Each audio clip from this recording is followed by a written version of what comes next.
নমস্কার, আপনারা দেখছেন আপনার খবর আপনার খবর।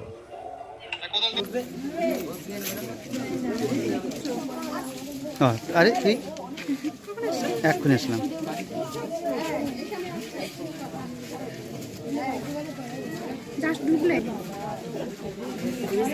আনছি তো। কেন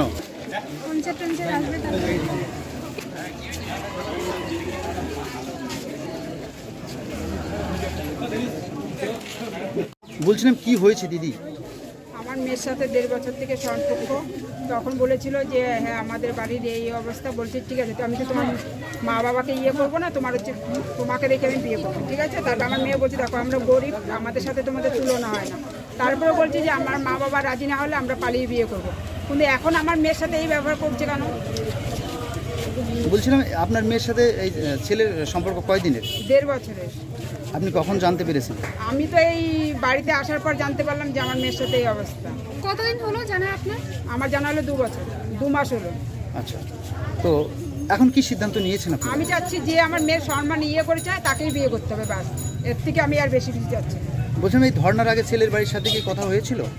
আমরা যোগাযোগ করতে চাইছিলাম, তখন আমি শুনলাম যে ওরা যোগাযোগ করবে না আমাদের সাথে, আর যদি আমরা থানায় কেস করি তাহলে ওরা পয়সা দিয়ে কেসটাকে মিটমাট করে দেবে, তার জন্য আমরা কেস করি। তো এখন কি চাইছেন? আমি চাচ্ছি আমার মেয়ের বিচার। তো ধর্ণা কতক্ষণ চলবে? যতক্ষণ ওরা বাড়ির ফ্যামিলি না বসবে ততক্ষণ থাকবে। ফ্যামিলি কি বাড়িতেই আছে? হ্যাঁ, ওরা বাড়িতেই আছে। বলছিলাম আপনার মেয়ে অসুস্থ, হ্যাঁ, তারপর এই তো। ধর্নায় বসছেন। ওখানে ডাক্তার ছুটি দিচ্ছিল না, বলছে তোমাকে আরো 2 দিন থাকতে হবে, তাও ও ছুটি চলে আসলো। এই তো এইটাও তোর বাবা লোটাচ্ছে, এই বলে পয়সা দিয়ে করবে, এই বলে এই করবে, আমাদেরকে বলে দেখতে গেছে হসপিটালে। কেউ একটা ফোন করে আমাদের খবর নেয়নি যে আমার মেয়েটা কেমন আছে না আছে। তার ছেলের জন্য তো এত কিছু হলো, যদি আমার মেয়েটা যদি সম্মান হতো তখন কি এর থেকে বড় ক্ষতি হলে কে তার দায়ী হতো? ওর বাবা মা দায়ী হতো তার? বলছিলাম ছেলের বাড়িটা কোথায়? ছেলে বাড়ির সামনেই দাঁড়িয়ে আছি আমরা। মানে এই জায়গাটার নাম কি? এই জায়গা জানা হচ্ছে দেশবন্ধু পাড়া। ছেলেটার নাম কি? সৌরভ সরকার। বাড়িতে কেউ আছে? আমার মেয়ে এখানে বসে থাকো, যতক্ষণ পিছনে বলার অধিকার ওর বাবার সামনে দাঁড়িয়ে আছে, সরকার বের।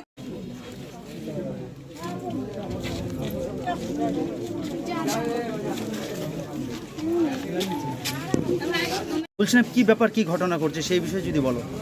আমার সাথে 1.5 বছর ধরে রিলেশন আছে। কার? সৌরভ সরকারের।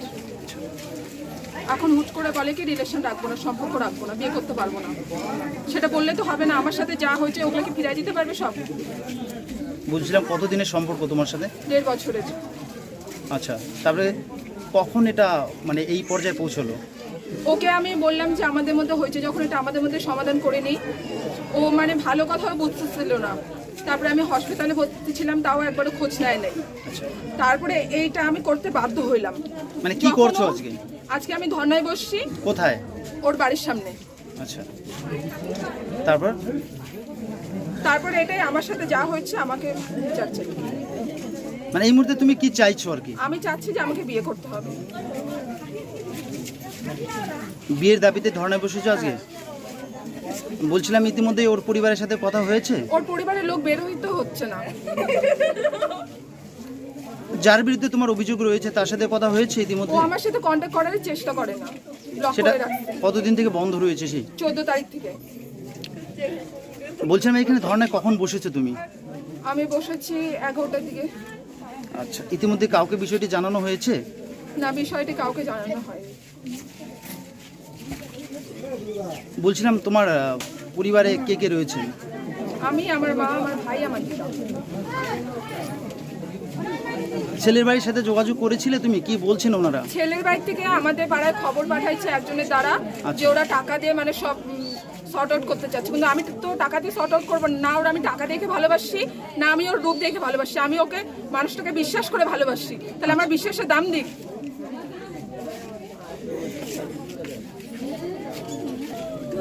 বলছিলাম দিদি তোমার কাছে কোনো এভিডেন্স রয়েছে? যা প্রুফ ছিল আমাকে ডাইটে নিয়ে যায়, ওর বন্ধু বান্ধব সব ফোন কাড়ে নিয়ে সব ডিলিট করে এসেছে। এই প্রুফ বলতে খালি এই 2-3টা ছবি আসছে। আচ্ছা, আর ওইখানে গিয়ে ওদের সাথে আমার কি কথা হয়েছে না হয়েছে ওটা রেকর্ডিং আছে। আচ্ছা, তালা কোম্পানিতে কি হয়েছিল বলতে পারবে? হ্যাঁ, তালা কোম্পানিতে আমাকে ডাকা হয়েছিল যে আমাদের মধ্যে ঝামেলা চলতেছিল, সব কিছু সর্ট আউট করার জন্য আমি গেলাম। তো ও আমাকে ভালো মতো বললো যে আমি সম্পর্ক রাখতে পারবো না, এরকম ব্যাপার। আমি বললাম, কেন পারবে না? তোমাকে তো আমি কোনো কিছু মিথ্যা জানাই নেই, সব কিছু জানাই গেছি, আমার ফ্যামিলি বিষয়, আমার বিষয়। তখন তুমি রাজি ছিলে, এখন তুমি হুট করে বলবা যে আমি রিলেশন রাখবো না, বিয়ে করবো না, তা তো হবে না।